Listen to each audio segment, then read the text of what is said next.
अनुलेखन या ट्रांसक्रिप्शन, अनुलेखन या transcription DNA में उपस्थित आनुवंशिक सूचनाओं का, डीएनए में उपस्थित आनुवंशिक सूचनाओं का एमआरएनए में स्थानांतरण कहलाता है अनुलेखन।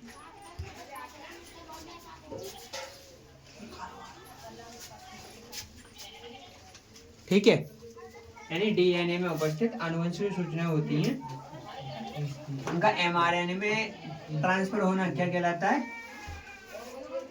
अनुलेखन। देखो आरएनए 3 टाइप के होते हैं। आरएनए कितने टाइप के होते हैं? 3। टीआरएनए, एमआरएनए और आरआरएनए। तो सूचनाएं कहाँ से जा रही हैं? डीएनए की सूचनाएं हैं वो एमआरएनए में स्थानांतरण हो रहे हैं, ट्रांसफर हो रही हैं, यही क्या कहलाता है? अनुलेखन। अनुवादन या अनुवाद क्या होता है? ट्रांसलेशन। ठीक है, ट्रांसक्रिप्शन, ट्रांसलेशन क्या होता है?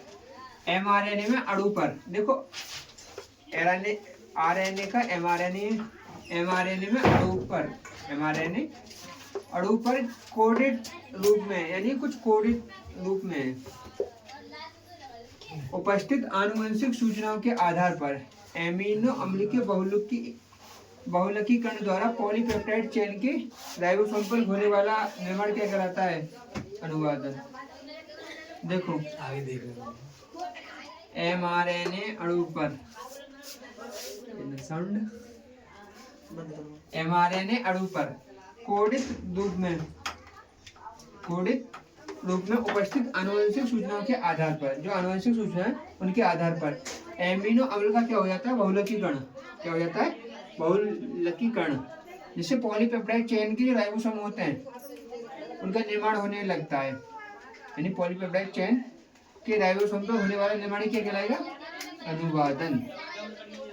आगे बहुभ्रूणता, एक बीज में एक भ्रूण मिलता है, बट कुछ आवर्तबीजी तथा अनावर्तबीजी बीजियों में बीज के अंदर एक से अधिक भ्रूण होते हैं, इसे क्या कहते हैं? बहुभ्रूणता।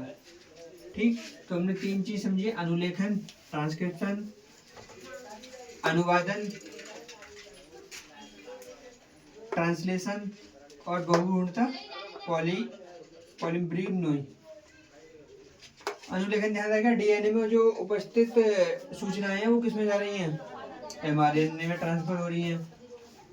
और अनुवाद क्या है कि जो एमआरएनए पर सूचनाएं हैं, यानी कोडित रूप में सूचनाएं हैं, उनका बहुलीकरण हो रहा है, यानी एमिनो अम्ल के आधार पर बहुलीकरण हो रहा है, और उनकी जो पॉलीपेप्टाइड चेन है उन पर राइबोसोम का निर्माण हो रहा है, इसी को क्यों बोलेंगे? अनुवादन। ये ध्यान रखना, एमआरएनए अणु पर कैसे रूप में? कोडित।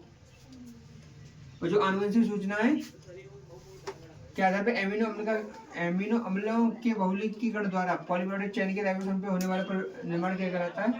अनुवादन। बहुभ्रूणता क्या है? यानी सिंपल सी ध्यान रखना, एक बीज में अधिक भ्रूण है तो क्या कहलाएगा? बहुभ्रूणता।